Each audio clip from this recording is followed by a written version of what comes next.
8월 2일 목요일 이 시각 주요 뉴스입니다. 뉴욕 증시는 FOMC에서 3차 양적 완화가 불발되며 하락했습니다.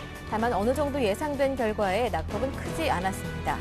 다우지수는 0.25% 하락한 12,976.13으로 13,000선을 이탈했고 S&P 500 지수와 나스닥 지수도 각각 0.29%, 0.66% 내렸습니다.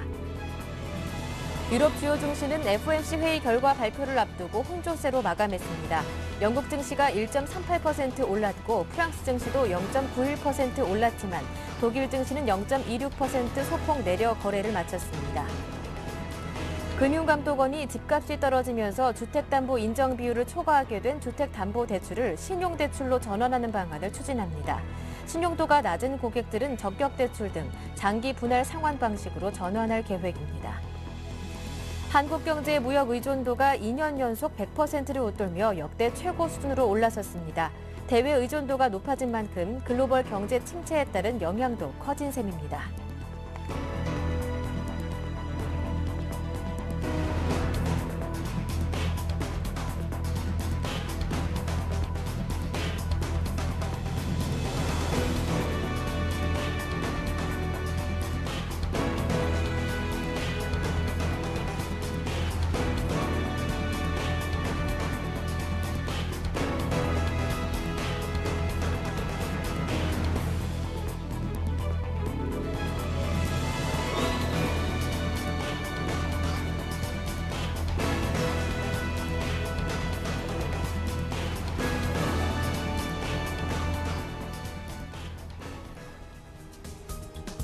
안녕하세요. 굿모닝 대박예감 2부 김보람입니다. 간밤 FOMC에서 기대했던 3차 양적 완화에 대한 언급은 없었습니다. 하지만 어느 정도 예상했던 결과인 만큼 뉴욕 증시의 낙폭은 크지 않았는데요. 다우지수가 0.2% 정도 내렸습니다. 나스닥 지수와 S&P 500 지수도 약보합에 그쳤습니다.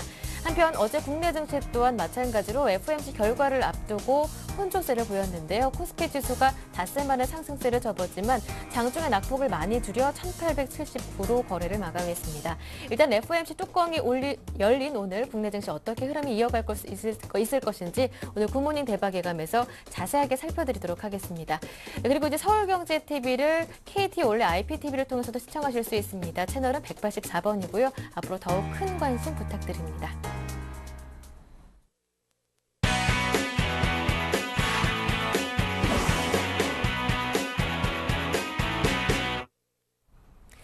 네, 2부 첫 순서는 청송촌놈 신창원 대표와 함께합니다. 대표님 안녕하세요. 안녕하세요, 박미로 앵커님. 아닙니다. 김보람 앵커님 안녕하십니까. 청송촌놈 신창원입니다. 네, 동구 시장 여러분, 날씨가 덥습니다. 네, 반갑습니다. 먼저 전일장 국내 증시 정리된 상황 한번 말씀 부탁드리고요. 오늘 국내 증시 흐름까지 전망 부탁드립니다.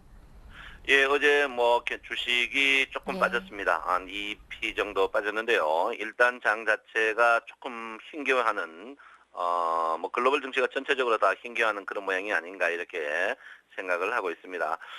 일단 제가 볼 때는요, 장을 크게 한번 볼 필요가 있다 이러긴데요. 크게 볼 때 장 전체에 너무 조금 오버슈팅하지 않았나 이렇게 생각하고요. 제가 볼 때는 1860포인트 언저리까지는 조정이 있지 않을까 이렇게 저는 생각을 하고 있습니다. 그래서 지금 전체 하락폭의 38% 반등하는 이 부분인데 제가 볼 때는 기관과 외국인의 선물 영향으로 주가가 추가적으로 반등했는데 제가 볼 때는 일단 한 템포 쉬어가는 자리가 아닌가 이렇게 저는 생각을 하고 있고요. 또 상승폭의 또 조정이 38% 조정받을 때 언저리가 1800에서 1860 사이의 조정이 분명히 있을 것이다 이렇게 저는 생각을 하고 있습니다. 그래서 어쨌든 간 61일평이에요. 이 자리가 61일평이 언저리이기 때문에 61일평의 언저리에서 지금 5일일평이 강력하게 뜨고 있습니다만 제가 볼 때는 61일평을 한번 봐주셔야 되지 않을까 이렇게 생각하고요.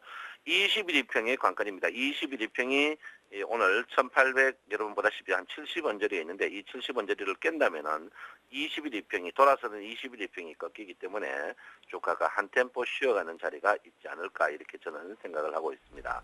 자, 일목균형표적으로 봤을 때 전형적인 갈등조죠. 전환선 기준선이 합치진 상태에서 스밴드 1, 2가 횡보 모양입니다. 여기서 추가적으로 상승한다면은 강력한 상승입니다만 상승하지 못한다면 주식은 일단은 전환선 기준선 모이는 부분에서 한번 조정을 받을 가능성이 있다 이렇게 볼 수가 있겠습니다.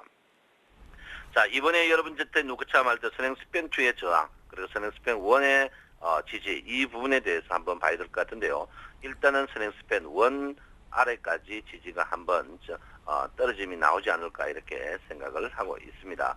어제는 뭐 글로벌 증시의 영향도 있었지만 어제 이제 외국인과 기관들 이제 삼성전자를 갖고 몇 천억 사는 그런 거는 선물 때문에 그렇지 않나 생각하는데 어제 개인 특히 외국인들이 6천억 정도 손절매하고 특히 기관들이 선물을 플러스에서 마이너스를 갔습니다. 그래서 이 부분을 굉장히 의미를 조금 두셔야 되지 않나 이렇게 생각을 하고 있습니다. 그래서 기관들이 플러스에서 마이너스 감으로써 이런 부분에 대해서 굉장히 한번 한 템포 여러분께서 조금 깊이 있게 생각하는 부분이다 이렇게 보고요. 주식은 지금 제가 볼 때 넉넉한 마음으로 현금을 그대로 보유하시는 부분이 중요하지 않을까 이렇게 생각합니다. 어제 뭐 유럽 글로벌 증시들이 혼조세를 보였고요. 유럽의들은 독일도 고점에서 저항받는 모양입니다. 그리고 미국 증시, 다우존스 지수도 제가 누차 말씀드렸지만 13,000원을 깨렸는데 13,000원 넘었을 때 지지와 저항이 부분이 있다 이렇게 제가 말씀드렸는데 이런 부분을 볼 때 제가 볼 때는 우리나라 증시도 조금 과하게 뜨지 않았나 이렇게 보는데 가양 강권은 1870포인트에서 1850포인트 이 부분에서 박스권 형성이 계속 일어나지 않을까 이렇게 생각을 하고 있습니다. 최근에 주가가 한 100포인트 상승했는 거는 거의 그 삼성전자 영향입니다. 삼성전자를 갖고 기관들이 선물 동량으로 계속 움직임이 있었는데 제가 볼 때는 오늘보다 조금 부담스럽지 않을까 이렇게 생각하니까 우리 서울센 시청자 여러분께서는 일단은 매수하지 마시고 주식을 60일 이평에 왔을 때 조금 보시는 게 현명하지 않을까 이렇게 제가 말씀을 드리겠습니다. 전체적으로 봐서는 조금 난감한 자리거든요. 왜 그러냐면 선물 포지션을 플러스에 썼을 때 마이너스로 씌운 부분 그리고 고객의 특금이 16조밖에 없는 이런 부분으로 봤을 때 전체적으로 주식을 조금 확인하는 게 현명하지 않나 이렇게 보시고요. 일단 이럴 때는 현금화를 60% 이상 하는 게 좋을 것이다 이렇게 저는 생각을 하고 있습니다. 자, 선물 동향을 봤을 때요. 선물도 어제 보시면은 선물의 무게중심이 지금 현재 241 정도에 있습니다. 선물의 무게중심이 241인데 250이거든요. 무게중심이 한 템포 위로 올라왔어요.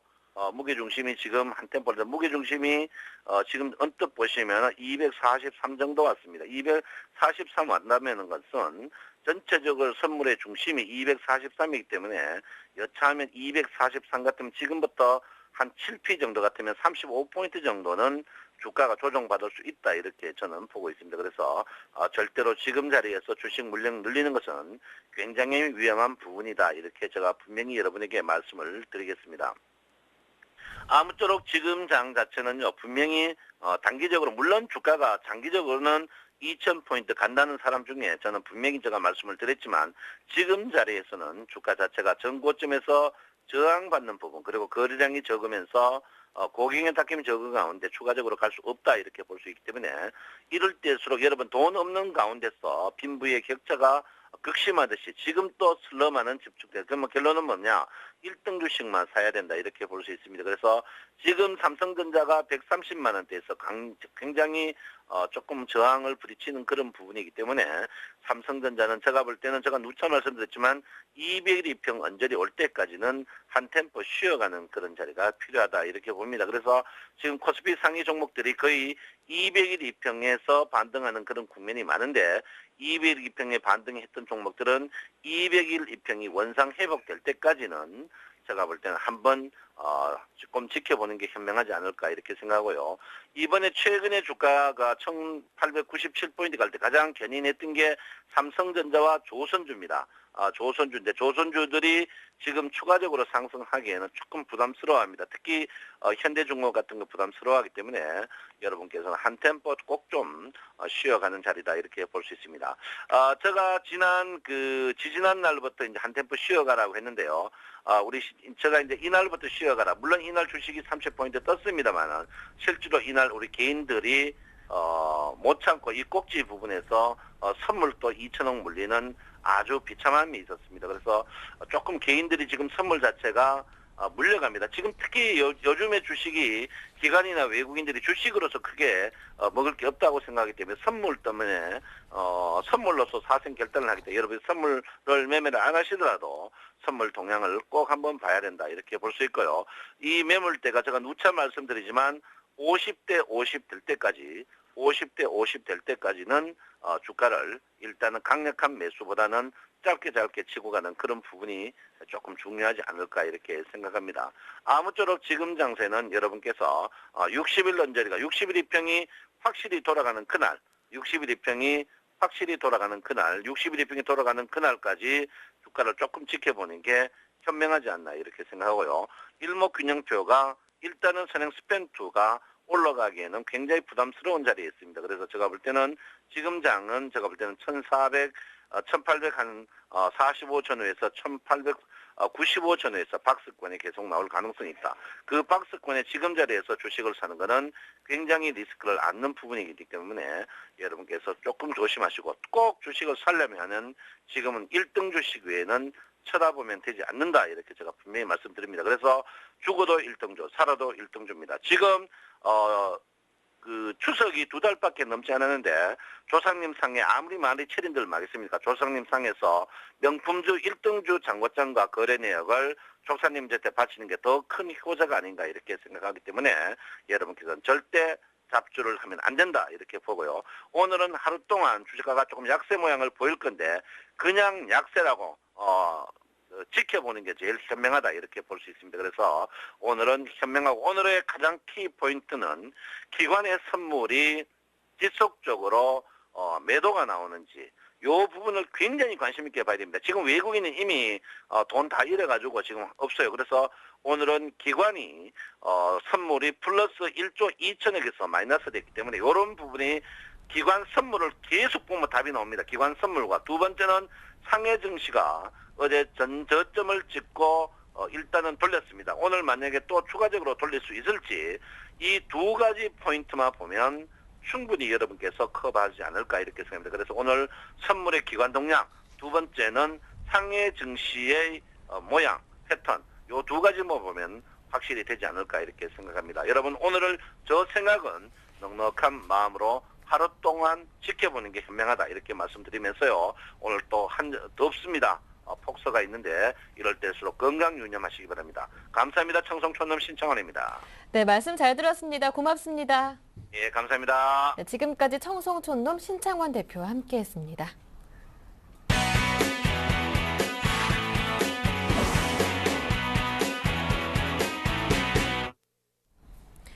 네, 이어서 오늘장 유망 업종과 종목을 찾아보겠습니다. 샘플러스 최병곤 전문위원과 함께합니다. 안녕하세요. 네, 안녕하세요. 네, 먼저 지난 7월 13일에 추천해 주셨던 코덱스 레버리지 중간 점검을 받아보겠습니다. 목표가 도달했는데요. 예, 일단은 주가가 약세를 보일 때 네. 역시 매수를 하는 게 예. 수익 내는 데는 역시 유리한 면이 많고요. 시장 자체가 아직까지는 크게 깰 만한 기조를 갖고 있지는 않았습니다. 하지만은 이제 주가가 그동안 계속 약세를 보이고 또 계속 침체되는 상황이었기 때문에 올라가는 모습을 보고 따라가는 것은 항상 수익에 별로 도움이 안 되는 상태였었습니다. 그래서 반전을 예상하고 미리 선침해하는 형식으로 주가가 조정을 줄 때 매수를 하는 전략이 가장 효과적인데요. 굳이 이제 제가 코덱스 레버리지를 굳이 가는 가장 큰 이유가 최근의 장세는 올 상반기도 그랬습니다만은 계속 보시다시피 그 삼성전자라든지 현대차 같은 전차군단 이 종목군들의 그 상승이 나오면은 시장 자체가 왜곡이 되는 경향이 많았습니다. 무슨 뜻이냐면은 실제로 주가 자체는 상승세를 타는데 삼성전자나 현대차만 상승을 하는데 이 삼성전자하고 현대차가 시장에 미치는 영향력이 크기 때문에 다른 종목들이 상승을 안 하더라도 삼성전자나 현대차만 상승을 해도 지수가 오르는 경향이 있다는 것이죠. 그러면 예를 들어서 이제 삼성전자를 직접 거래를 하시는 분들 같은 경우는 상관이 없습니다. 하지만은 한 주당 가격이 좀 부담스럽다든가 또 그것에 대해서 별로 그렇게 선호하지 않는 경향이 있으신 분들 같은 경우는 아무래도 이제 다른 종목군들을 사게 되는데 그렇게 될 경우엔 지수가 오르는 상황이 나와도 종목이 오르지 않는다든가 아니면은 지수에 비해서 덜 오른다든가 이런 상황이 생길 수 있기 때문에 거기서 결국 투자에 실패하는 상황이 생길 수밖에 없습니다. 그래서 그런 상황을 굳이 맞이하는 것보다는 차라리 지수 자체를 가지고 거래를 해버리는 것이 낫다라는 입장이었고요. 그렇게 되면 또 뭐 지수가 반전했을 때는 반드시 반전이 나오니까 거기에서는 실패 확률을 줄일 수 있는 요소가 되겠죠. 그래서 코덱스 레버러지를 권해드렸고요. 예. 코덱스 레버러지 같은 경우는 이제 지수 자체가 어느 정도 안정권에 접어들고 상승 자체가 지속적으로 나오는 상태 같으면은 거기서는 이제 굳이 억지로 따라붙으실 필요는 없습니다. 어느 정도 그 시장이 안정권에 접어들면은 차라리 그럴 때는 그동안 소외를 받았고 아직 움직임이 없는 중대형주를 노림수를 가지는 게 훨씬 더 효과적이고요. 결론적으로 이제 시장이 그 긴가민가 하는 상태, 네. 즉 뭐 상황 자체가 이제 상승이 나오더라도 초기 국면일 때 그때 공략을 하는 것이 가장 좋겠고, 어느 정도 상승이 진행되고 나면은 바닥권의 주식을 사시는 것이 훨씬 더 수익 면에서 도움이 된다, 이렇게 볼 수 있겠고요. 현재로서는 어쨌든 목표가에 도달했기 때문에 뭐 수익 실현하고 또 다시 나중에 내려온다면 재공략을 한번 노려보는 쪽으로 그렇게 방향을 잡도록 하겠습니다. 네, 무난하게 목표가까지 도달한 추천 종목 코덱스 레버리지 한번 AS 받아봤고요. 이어서 오늘장 국내 증시에도 눈여겨볼 만한 업종은 어떤 것들이 있는지 들어보겠습니다. 예, 아무래도 이제 시장이 살아나게 되면은 많이 부각을 받을 수밖에 없는 네. 종목군이 역시 대체에너지 관련주인데요. 이 대체에너지 관련주 같은 경우에는 아무래도 그 시장의 경기 회복에 따라서 또 다시 환경이라든지 이런 쪽으로 눈을 돌리게 되기 때문에 실적이 증가하는 경향을 좀 가지고 있습니다. 우리가 흔히 이제 대체에너지라고 생각을 하면은 태양광이라든지 또 풍력이라든지 또 원자력 같은 에너지를 많이 꼽게 되는데요. 이 중에서 이제 결국은 태양광하고 최근 들어서는 이제 원자력 에너지 쪽에 많이 좀 매기가 몰린다든가 아니면 포커스가 맞춰지는 경향이 있습니다.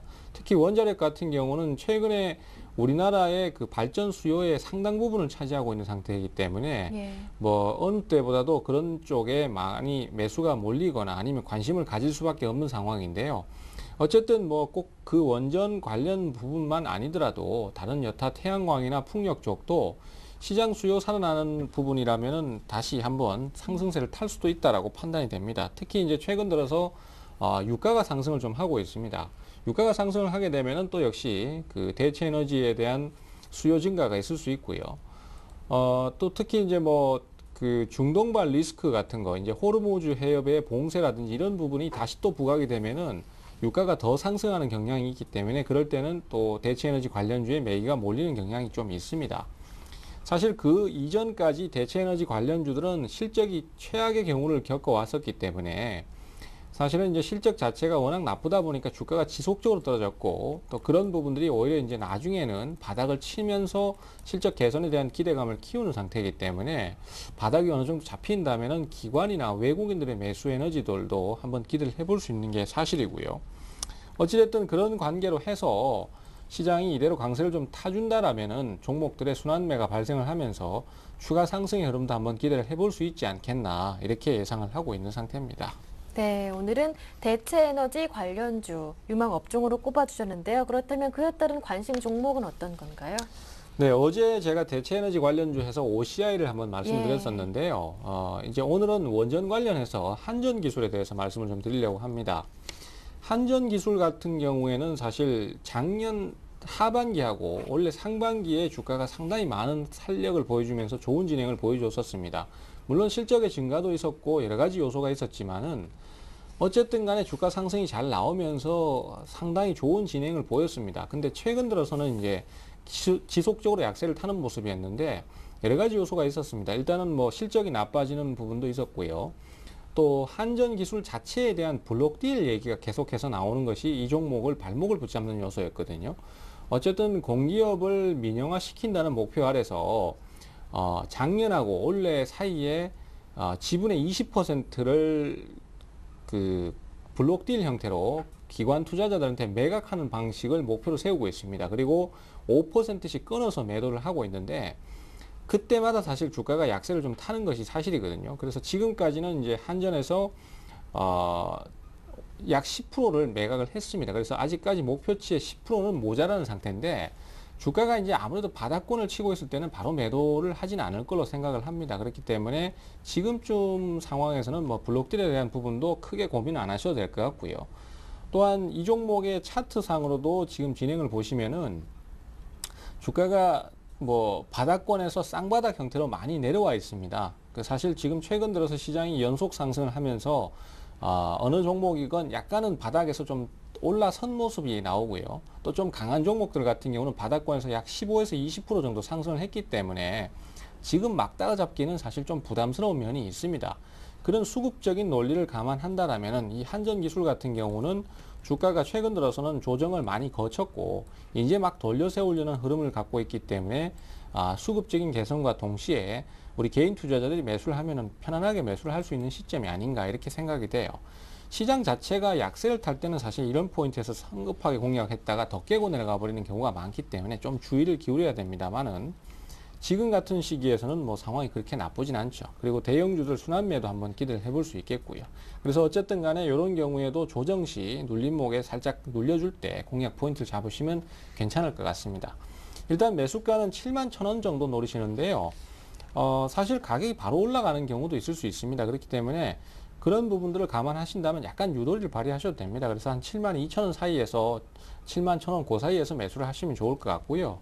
목표가는 우선은 77,000원 정도만 보도록 하겠습니다. 하지만은 이제 돌파가 계속해서 나올 경우에는 목표가 수정이 나올 수 있으니까 일단은 단기 목표가라고 생각을 해 주시고요.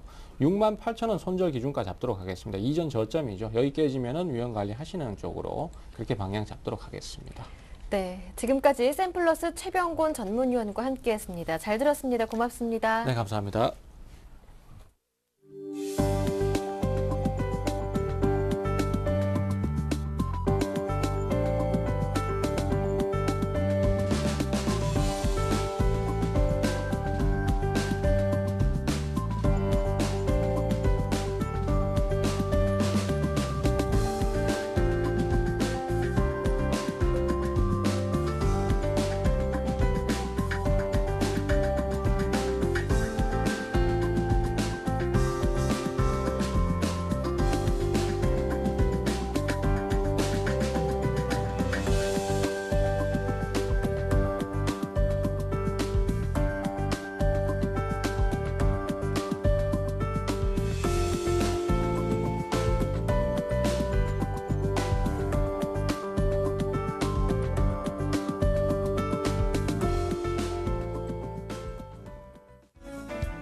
네, 안녕하세요. 왕동석입니다. 매일 아침 따끈따끈한 증권사의 투자 전략과 또 오늘장 신규 매수 종목에 대해서 살펴보는 시간이죠.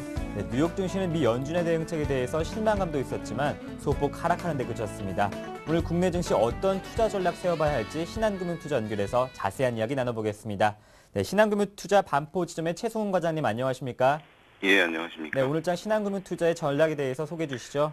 예, 금일 같은 경우는 하반기에 투자하는 기업에 대해서 일단 저희가 좀 말씀을 드리겠습니다.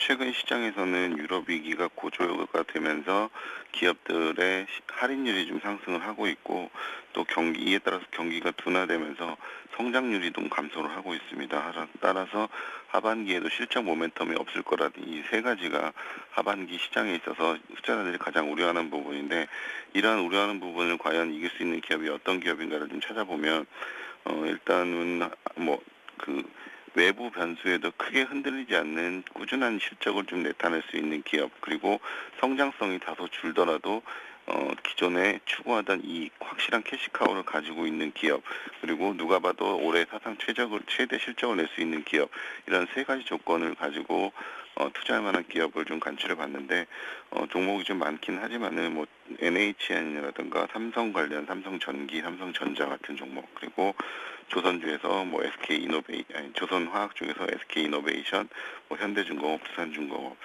이런 종목들은 앞에서 말씀드린 세 가지 조건에 충분히 만족하는 그런 종목들로 하반기에 꾸준히 관심을 가지고 투자하셔도 좋을 만한 종목으로 꼽았습니다. 네, 신한금융투자의 오늘장 관심 종목에 대해서도 자세히 소개해 주시죠.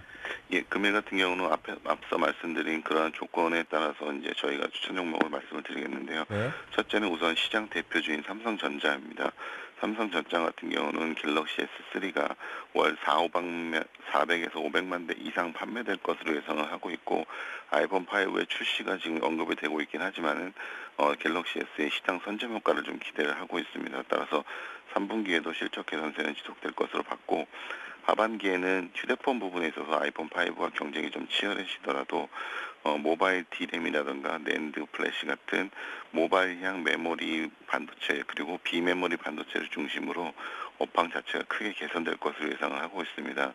그래서 최근에 주가 상승세가 좀 다소 있기는 하지만은 조정 시에는 충분히 관심을 가져도 무리가 없을 만한 종목이라고 생각이 되고요. 예, 두 번째는 SK 이노베이션을 말씀을 드리겠는데요. SK 이노베이션 같은 경우는 최근 들어서 유가가 많이 하락을 하긴 했지만은 하반기에 전체적으로 봤을 때 유가 회복세가 다소 기대가 되고 그리고 유가가 하락했음에도 불구하고 정제 마진이 최근에 많이 좋아지고 있습니다. 그래서 양호한 실적이 기대가 되고요. 또 인천 공장에 대해서도 실적 개선세가 좀 기대가 되고 윤활유나 석유화학 그리고 EMP 자원개발 부분에 있어서 하반기에는 가시적인 성과가 기대가 되면서 자회사의 실적도 하반기에는 한몫할 것으로 예상이 됩니다. 따라서 하반기에 다소 경기가 침체되거나 살아나는데 좀 시간이 걸리더라도 두 가지 기업은 충분히 실적 개선세를 나타낼 수 있기 때문에 금일장 같은 경우도 관심을 가져도 좋을 것 같습니다.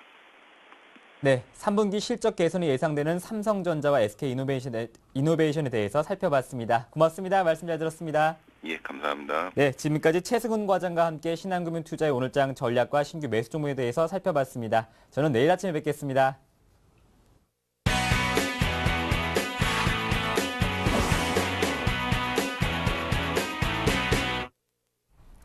네, 이어서 평택촌놈 정우영 전문가와 함께 오늘장 실전 매매 전략을 세워보겠습니다. 전문가님 안녕하세요. 네, 안녕하세요. 네, 국내 증시 전망 단기와 중기를 어떻게 내다보고 계십니까? 네, 단기적으로는 1875선 전후의 박스권 횡보 후 다시 1900선을 돌파할 것이다 이렇게 저는 보고 있습니다. 그래서 여기서 1850선을 이탈하는 이런 조정보다는요, 1875선 전후의 박스권 그러니까 이제 어제와 그저께 같은 이런 그 정도의 흐름에서 조정을 끝내고 다시 한번 상승하지 않을까 이렇게 보고 있겠고요. 중기적으로는요. 특별한 초대형 돌발 악재만 없다면 저는 상승이 이어질 것이다 이렇게 보고 있습니다. 그래서 엄청나게 큰 악재만 발생하지 않는다 그러면 크게 영향을 받지 않을 것이다 이렇게 보고 있는 이유가 뭐냐면 제가 늘 말씀드리다시피 6월하고 7월의 한국 증시는 국내 요인에 의해서 움직였습니다. 그래서 대외적인 어떤 변수에 의해서 약간 영향을 받긴 하겠지만 아마도 크게 특별하게 문제가 없다면 상승하지 않을까 이렇게 보고 있습니다. 그래서 다시 한번 요약적으로 말씀드리면 단기적으로는 1875선 전후 박스권 횡보 후 1900선 돌파. 중기적으로는 특별하게 악재만 없다면 아마도 상승이 이어지지 않을까 이제 이렇게 보고 있겠고요. 오늘은 제가 그 평택촌놈의 시황 분석 과정과 그다음에 7월 이후 외국인 선물 삼성전자 등락 두 가지에 대해서 좀 설명을 추가로 드리겠습니다. 왜 이걸 드리냐면요. 아무래도 이제 제가 시황 분석하는 과정에 대해서 이제 모든 걸 다 공개할 수는 없지만 어느 정도 설명을 드리면 앞으로 여러분들이 시장을 보실 때 참고하시기 좋을 거다 이렇게 생각해서 그렇게 하는 거고요. 또 하나는 그동안 누차 강조해드렸던 외국인 선물하고 삼성전자 등락에 관해서 조금 더 시각적으로 보여드리면 여러분들이 좀 장에 대해서 좀 더 확신을 갖고 좀 안정을 찾지 않을까 해서 이제 설명을 드리겠는데요. 저는 이제 시장을 분석할 때 과정이 있습니다. 근데 첫 번째는 뭐냐면 상수, 그러니까 항상 고려하는 게 있습니다. 그것은 바로 코스피 외국인 매매 동향이에요. 이건 절대 상수입니다. 그러니까 저는 어떤 경우가 되든 간에 코스피 외국인 매매 동향은 기본으로 깔고 들어갑니다. 두 번째 변수가 뭐냐면 파생시장의 특이한 흐름. 그러니까 파생시장이 코스피하고 그냥 그대로 연동이 되면은 별로 크게 신경 안 씁니다. 그런데 만약에 특이한 흐름, 그러니까 바로 이제 올해 6월 같은 경우죠. 코스피 지수는 여러 가지로 좋았었는데 갑자기 어떻게 됐습니까? 선물 시장이 굉장히 안 좋아졌거든요. 그래서 그 특이한 흐름은 이제 이번에 분석했고요. 세 번째 이제 추가적으로 해외 증시하고 이제 주도 업종 대형주 세 가지를 분석합니다. 그래서 해외 증시는 저는 이제 미국만 보지 않고요.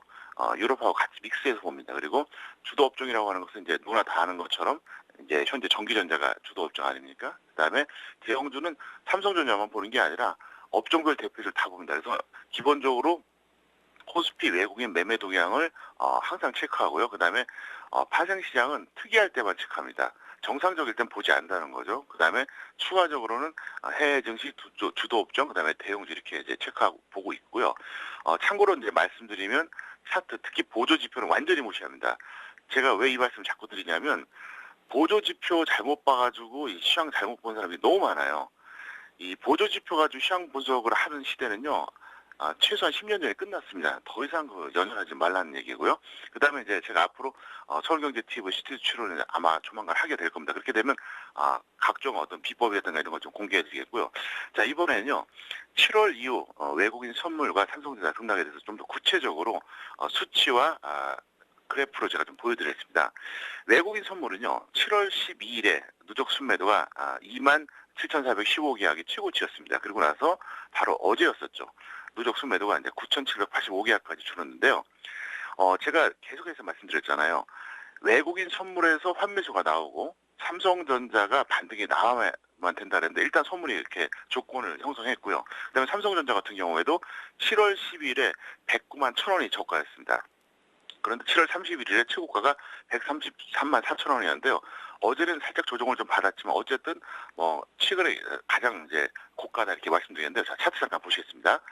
자, 차트 보시면요. 현재는 이제 이게 종합주가 지수입니다. 종합주가 지수인데 아까 제가 서두에서도 말씀드렸다시피 단기적으로는 1875선 전후에서 이제 혼조세가 나타날 수 있습니다. 그래서 오늘 만약에 삼성전자라든가 선물에서 우호적인 흐름이 나오면은 큰 조정 없이 그냥 1900선 바로 돌파하는 것이고요. 그게 아니라 삼성전자라든가 선물에서 생각보다 여의치 못하면 아마 조정이 더 이어질 수도 있습니다. 하지만 제가 드리고 싶은 말씀은 뭐냐.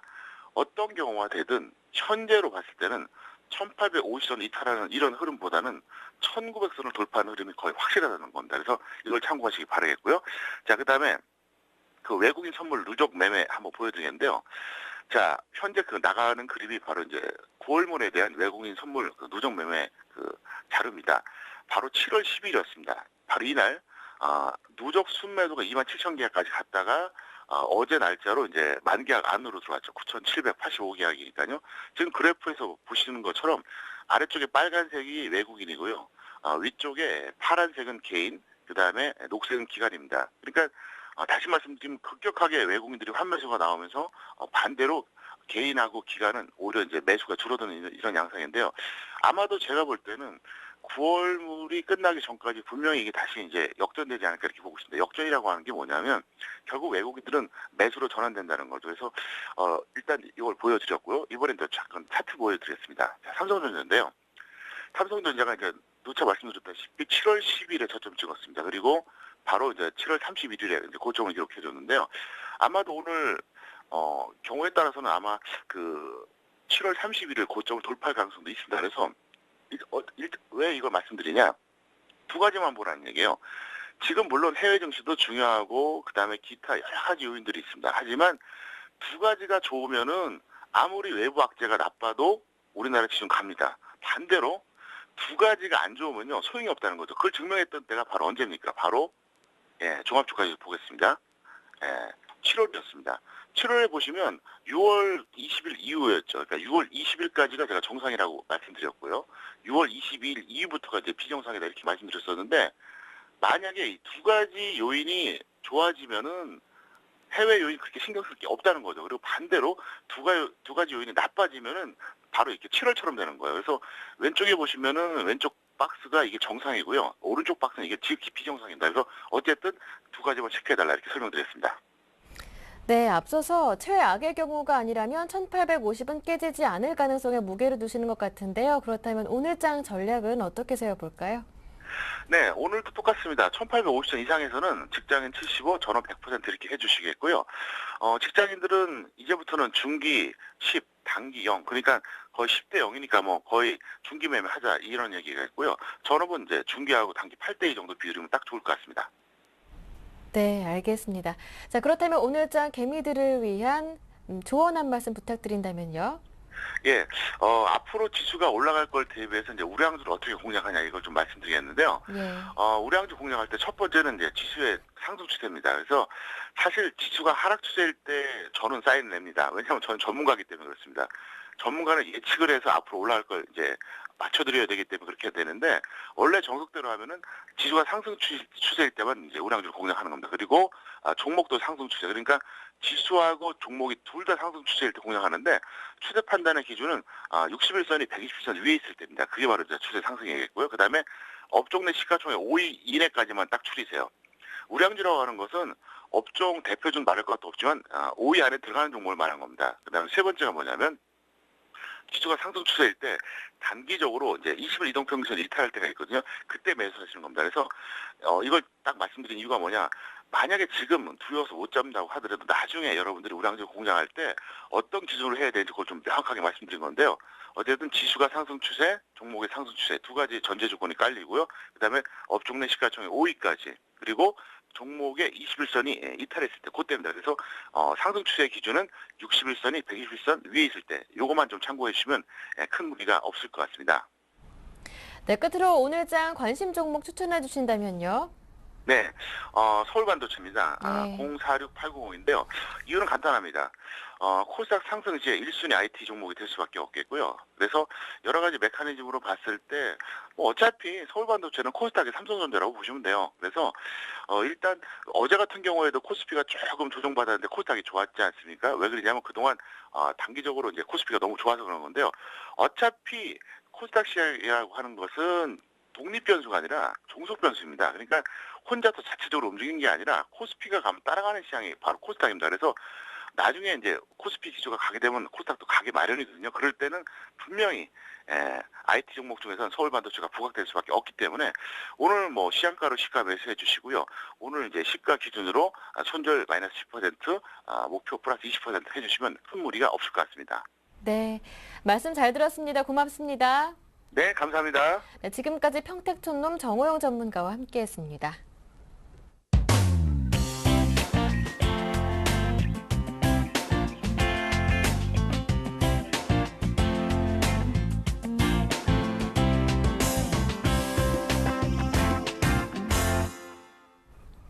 네, 이어서 청개구리 사단 두 분의 전문가와 함께 오늘장 대응 전략을 세워보겠습니다. 먼저 샘플러스 양순모 전문위원부터 만나보겠습니다. 안녕하세요. 네, 안녕하십니까. 네, 먼저 시장 분석부터 자세하게 들어보겠습니다. 네, 우선은 긴밤 시간 동안 우리 네. 해외 시장은 22 통화정책회의와 또 FOMC 회의 결과를 좀 기다리는 관망 시장으로 시장을 좀 지켜보는 모습을 보여주면서 좀 마감이 됐는데요. 어제 우리 국내 시장도 마찬가지였습니다. 7월 31일 날에 좀 보여주었던 그 외국인 투자, 기관 투자들과 우리 외국인 투자들이 도합 한 1조 거래원이 넘는 거래소 매수세를 보여줬음에도 불구하고 시장이 좀처럼 쉽지 않은 그 모습들을 보여주고 있는데요. 일단 필자가 보고 있었던 지수 상승을 위한 수급 구조에서는 지금 녹색불로 좀 바뀐 것이 아니라 적색불 신호가 좀 나오고 있다는 점은 좀 주의를 해 주셔야 될 것 같습니다. 최근 기관계 매수 집계로 나오고 있는 그 수급 주체가요. 지금 금융투자와 또 증권 그리고 투신 쪽에서 지금 나오는 것이 아니라 지금 새로운 투자 주체 쪽인 국가 쪽에서 지금 자금 유입이 되고 있고 또 지수 상승 시 기존 주도 업종인 전기전자 업종과 운수정보 업종이 상승이 나오면서 기술적 상승 구도로 시장을 움직였다는 데 있어서 여기 부분에서는 제가 좀 문제점을 좀 제시를 해보려고 합니다. 그래서 지금 새롭게 갈 수 있는 시장의 주도주 철강과 화학 업종들의 두드러진 상승을 나왔음에도 불구하고 지금 기술적인 부분들로 계속 지수를 억누르고 있다는 거거든요. 향후 코스피가 1900포인트를 돌파를 하면서 추가 상승을 할 것이냐 아니면은 오히려 1900포인트에서 FOMC에 대한 그 회의 결과로 인해서 실망 매물로 인해서 상단포 다시 후퇴를 하느냐에 대한 여부는 이번 FOMC 회의 결과에 따라서 좀 방향성이 잡힐 것으로 좀 보여지는데요. 지금 FOMC 회의 결과가 바로 3차 양적 완화를 실시하기보다는 최후의 히든카드로 남겨두는 게 저는 좋을 것이라고 생각을 합니다. 그래서 시장에서 기대하는 최소한의 시즌만 맞춰주는 즉 초과 지중금 이자율 인하 정책만 주더라도 투자 심리는 많이 완화될 것이라고 보여지는데 지금 현재 자리에서는 광망세가 짙어진 이 시점에서는 지수 상승 시마다 분할 매도를 통해서 상권 비중을 최대한 늘리는 것에 대한 의견을 좀 제시를 해보도록 하겠고요. 더불어 최근 지수 상승이 나왔을 때 증권과 건설, 금융, 지수 트레이더 관련주들의 매기가 좀 쏠리면서 지수의 상승을 좀 견인한 모습이었는데 지금 이 시장의 관망세를 보여주는 시점 그리고 이 시장의 변곡점 구간 내에서 지수 트레이더 관련주가 움직였다는 것은 지금 시장은 관망세를 보여준 이후에 시장은 위로든 아래로든 크게 방향성 하나 보여줄 것이다라는 거고, 저는 현금 비중을 확보한 이후에 좀 움직이자는 것은 시장을 확인하고 난 이후에 한번 대응을 해보자라는 의견입니다. 그래서 오늘 시초가 기준 1880포인트로 잡도록 하겠습니다. 그래서 오늘 1880포인트 위상에서 출발이 됐을 경우에는 오늘 장은 좀 생각보다 약한 전약 후 약장이 좀 예상이 되고요. 만약에 오늘 1880포인트 이하에서 오늘 시초가가 많이 형성이 된다면은 전약 후강, 그래서 비교적 그 시초가가 강하게 출발됐을 때보다는 전반적으로 좀 더 강세를 좀 보여줄 수 있는, 그래서 오늘은 전체적인 분위기를 본다면은 전반적인 약세장이 나올 가능성을 좀 열어두시고요. 또 최근에 프로그램 쪽에서 비차익 매매가 지속적으로 또 매수 우위를 좀 보여주었었는데, 지금 현재에서 연속적으로, 그리고 비차익 쪽에서 계속 매수세가 들어오면서 시장의 뒤를 봐주고 있는 모습도 있기 때문에 지금 제가 말씀드렸던 비차익 매수세와 그리고 전기전자와 운수장비 업종들이 지수 잘 치고 나간다면 시장은 다시 한번 강한 랠리는 나오지 않을 것이라는 것. 즉 철강과 화학 업종들이 주된 상승을 이끌어야지만 시장의 본격적인 상승이 시작될 것이라는 것과, 여기서 단기적 단발성 지수 상승가 나타난다면 증권, 건설, 금융 쪽에서 지수의 상승을 이끌었을 때는 단발적으로 나올 수 있다. 그런데 지금 현재 시장에서 주의할 것은 수급 주체가 상당히 꼬여 있는 상황이기 때문에 좀 현금 비중을 좀 챙기시면서 좀 대응하는 쪽에 대한 의견을 좀 제시를 해드리도록 하겠습니다. 네, 알겠습니다. 자, 그렇다면 오늘장 시초가 공략 종목은 어떤 건가요? 네, 오늘 시초가 베팅 종목은 테라세미콘이라는 종목을 가지고 나와봤습니다. 예. 이 종목도 지금 단기 수익성 게임에 베팅이 가능한 종목이다라고 좀 말씀을 드리겠고요. 최근 단기간에 좀 낙폭이 좀 과하게 나왔던 종목이었습니다. 근데 그럼에도 불구하고 아직 시장에서는 아직 반발 매수, 또 기술적인 상승 쪽에 조금 포커스를 맞춰서 좀 접근을 하고 있고요. 또 여기서 지금 상승에 대한 모멘텀이 나오는 게 삼성전자 쪽에서 디스플레이 투자 쪽에 대한 투자를 지속적으로 확대할 것이다라는 이런 언론 보도에 지금 관련 수혜 업종으로 또 떠오르는 게 바로 테라세미콘이다라고 이렇게 보시면 될 것 같고요. 그래서 지금 현재 구간대에서는 기술적 반등과 또 상승 반전 신호의 소액 구간이 좀 놓여져 있기 때문에 한번 단기간 빠른 속도로 한번 접근할 수 있는 종목으로 한번 말씀을 드려보겠고, 지금 매수가는 시초가 베팅 가능하다라는 말씀을 드리겠고요. 다만 지금 적정 매수 주가는 한 25,300원 수준에서는 적정 매수 주가가 잡혀지는데, 마찬가지로 목표가와 손절가도 마찬가지입니다. 기준가, 적정 매수가에 대한 기준으로 말씀을 드리겠고요. 손절가는 한 24,000원을 이탈하지 않는다면은 보유에 대한 관점, 그리고 단기 목표가는 27,500원까지 한 목표가를 열어두시고 대응하신다면은 좋은 결과가 있을 거라고 판단이 됩니다. 네, 끝으로 어제 말씀해 주셨던 현대 EPAS 받아보겠습니다. 네, 현대 EP도 어제 그 흐름을 봤을 때는 예. 나쁜 흐름들이 아니었습니다. 제가 네. 어제 제시했던 가격 5,800원 구간대를 어제 저가 라인대에서 정확하게 주고 시장에서 반등을 하는 모습이었는데요. 이 종목도 마찬가지입니다. 6,150원까지 단기 목표가 그대로 유지하면서 한번 보유에 대한 전략을 그대로 제시를 해드리도록 하겠습니다. 네, 말씀 잘 들었습니다. 도움 말씀 고맙습니다. 네, 감사합니다. 네, 지금까지 샘플러스 양순모 전문위원과 함께했고요. 이어서 나종호 전문위원 전화 연결해 보겠습니다. 안녕하세요. 예, 안녕하십니까. 네, 먼저 어제 말씀해 주셨던 LG생명과학부터 AS 들어보겠습니다. 예, 전일 제시드렸던 LG생명과학이 시장이 조정을 보이면서 이 종목 역시 조정을 좀 받으면서 보합권에서 마무리가 되는 그런 모습을 보여주었는데요. 주가 크게 움직이지 않는 와중에서도 기관과 외국인이 동시에 순매수가 붙어진 상황이고, 또 캔들들의 저점이 지속해서 높여지면서 주가가 관리되고 있는 상황입니다. 그리고 추세도 우상향으로 추세가 유지가 되고 있는 만큼 이평선들도 같이 잘 따라 올라가고 있는 그런 상황이기 때문에 추가적인 상승 여력이 높은 구간이라고 볼 수 있고요. 그렇기 때문에 보유하신 분들이시라면 주가 여전히 저가권에 있는 상황이기 때문에 제시해드린 목표가 38,500원 구간까지 보유하는 전략으로 대응해 보시면 좋겠습니다. 네, 알겠습니다. 자, 그렇다면 오늘장에서 눈여겨봐야 할 수급 특징주 어떤 게 있습니까? 예, 오늘 가지고 나온 종목은 성카셀이라는 종목입니다. 예. 성카셀은 간단하게 말해서 제약이나 건강식품에 사용되는 캡슐을 생산하는 업체인데요. 향후 생산량 확대에 따른 수익성 개선과 더 큰 폭의 실적 개선이 나타날 것으로 보여지기 때문에 투자자분들께서 한번 관심을 가져보시면 좋은 종목이라고 보여집니다. 일단 뭐 성카셀에서 생산하는 하드 카셀의 경우 뭐 국내 시장에서 뭐 기술력이라든지 품질적인 측면에서 뭐 독보적인 경쟁력을 유지하면서 시장 점유율이 약 95% 이상을 점유하고 있는 상황입니다. 뭐 그렇기 때문에 그 경제적 규모 효과를 통해서 뭐 일단 타기업에서 진입하기는 상당히 어려운 구조이기 때문에 뭐 동사의 사업 안정성은 아주 높다라고 볼 수가 있겠습니다. 그리고 고령화 사회와 또 건강에 대한 관심을 증대로 이런 약품에 대한 생산량이 증가하고 있는 추세이기 때문에 뭐 향후 이런 수요는 지속적으로 증가할 가능성이 높은 만큼 주가에 좀 충분히 긍정적인 영향을 줄 것으로 보여집니다. 그리고 그 외에도 뭐 소프트 캡슐 같은 부분도 뭐 전방 산업의 주문에 의한 OEM 생산 시스템으로 운영되는 부분이 있는데요.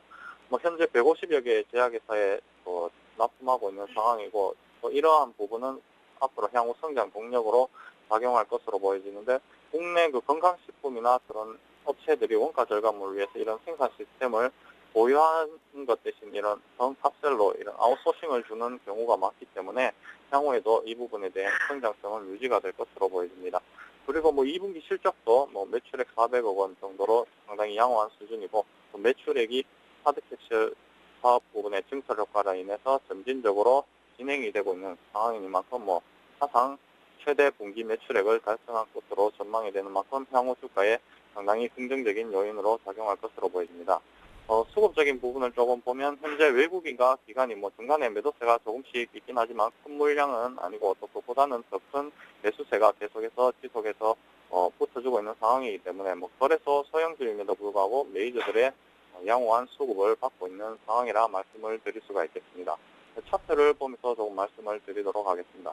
차트를 보시면 전반기에 조금 가격 조정을 많이 받았는데요. 하지만 최근에는 다시 한번 저점을 잡고 올려주면서 우상향 추세가 만들어지면서 저점들이 상승하고 있는 그런 상황입니다. 최근에도 보면 21선에서 눌림목을 주고 다시 한번 반등이 일어났는데요.